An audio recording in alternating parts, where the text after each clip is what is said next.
काल्यामध्ये प्रतिबंध चालत नाही. उर्मी एकमय होत नाही माणसाच्या, होतच नाही. मला सांगा अशा किती सासू आहेत, हातवर करा बरं, ज्या सुनाला घेऊन 7 दिवस श्रीमद भागवत कथेला येतो त्या. किती सासू आहेत? 2 3. जरा हातवर करा की. छान छान, टाळ्या वाजव यांच्यासाठी. एकदा उभ्या राहा बरं तुम्ही.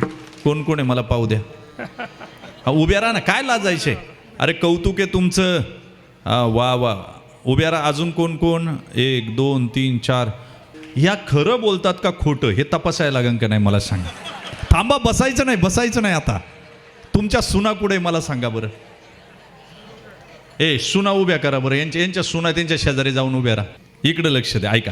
सुना आल्या आता. सुनांनो माझ्याकडे लक्ष द्या. हे बघा, तुम्ही माहेरी गेल्या, पोरग किती बोंबलत असू द्या, आणि जर पुढं आई दिसली तर तुम्ही काय करता? पोराला जवळ घेत नाही, काय करता? आईला मिठी मारता. आई, आणि आई काय करती? लिकीच्या गालाची मुके घेती, चेहऱ्याहून हात फिरवती, बोटं मोडती. काही करायचं नाही, फक्त सासूला मिठी मारायची आणि सासूनं तिच्या गालाची मुके घ्यायची, बोटं मोडायची. मार मार मार बरं. धर धर धर. अरे आई असती तर असं केलं असतं काय? धर मार. भांडणं आहेत का तुमची? मारा मिठी, घ्या मुके तिचे, आणि छान बोट मोडा बरं. बसा. याच्याहून